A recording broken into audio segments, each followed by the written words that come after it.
Halo Bedikers.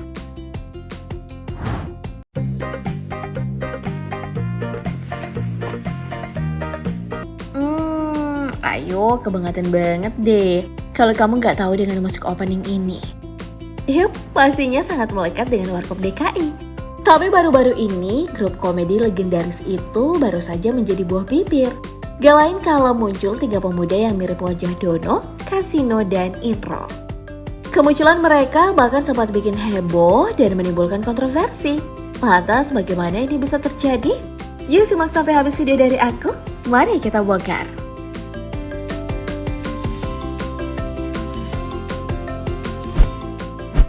Nama besar Warkop DKI memang tak lekang oleh waktu. Walaupun muncul sejak tahun 1970-an, tapi ketenarannya bisa bertahan sampai sekarang. Lewat film yang dibintangi grup lawak ini mampu bikin siapa saja terhibur dengan tingkah konyolnya.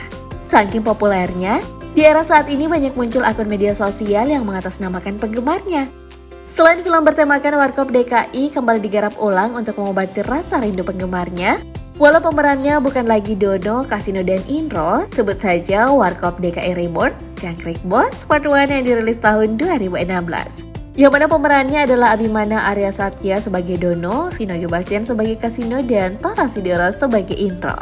Film ini bahkan telah sampai part 4 meski pemerannya sudah berganti.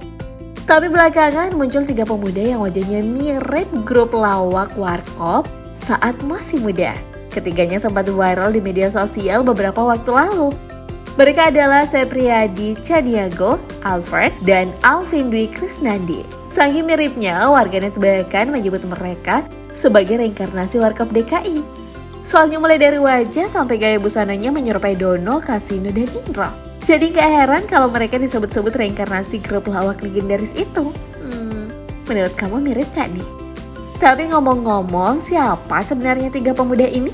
Dalam banyak film Warkop DKI, sosok Dono menjadi orang yang cukup disoroti. Misalnya di film berjudul Manusia 6 Juta Dolar yang rilis tahun 1981. Di film ini, sosok kelahiran Klaten 30 September 1951 itu dianggap sebagai pemeran utama.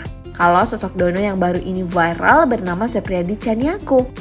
Walaupun namanya berbeda, tapi wajah antara Sepriadi dan Dono emang sangat mirip ya. Kamu bisa lihat dari bentuk gigi dan rambutnya yang benar-benar sama. Nah, salah satu momen yang bikin Sepriadi sangat mirip dengan almarhum Dono saat menggunakan pakaian dinas chips. Ekspresinya yang ditampilkan malah bikin pangling alias bagaikan Dono saat masih muda.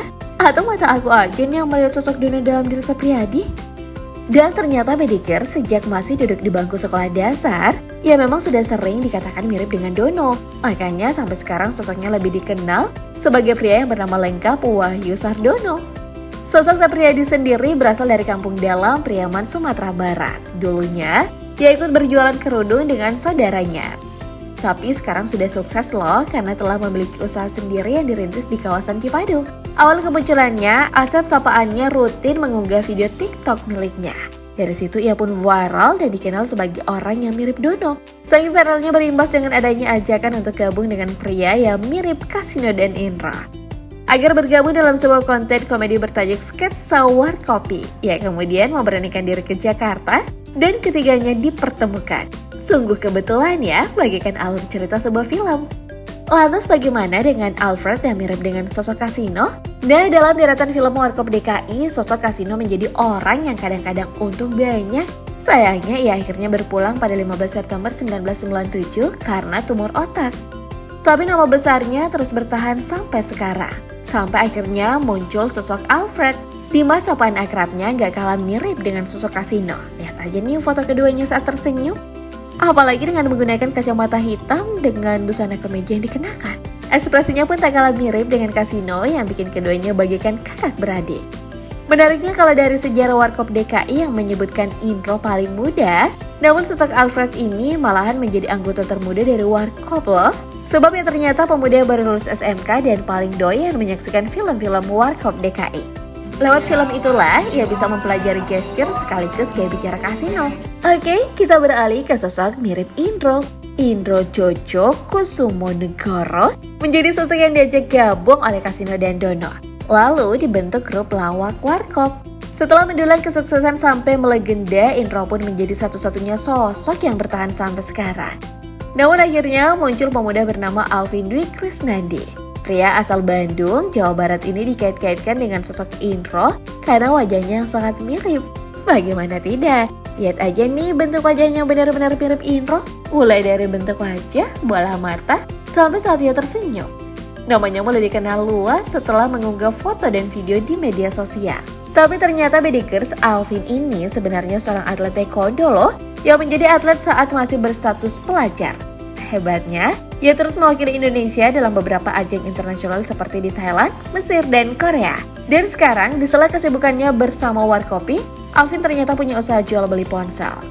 Jadi penjualan makin meningkat nih, apalagi dengan ketenaran yang sekarang karena mirip dengan Indro. Tapi ternyata ketenaran mereka tak berjalan mulus, sebab Indro yang menjadi satu-satunya pentolan grup Warkop DKI yang masih hidup justru merasa terganggu. Kok bisa ya? Namanya public figure otomatis ada penggemarnya, dan mereka pasti akan berusaha keras untuk meniru orang yang diidolakan. Nah, pada info sapaannya ternyata merasa terganggu karena menganggap Septiadi, Alfred, dan Krisnandi meniru secara terang-terangan Warkop DKI. Kalau bentuk wajah dan penampilan mereka yang sama, mungkin masih bisa dimaklumi.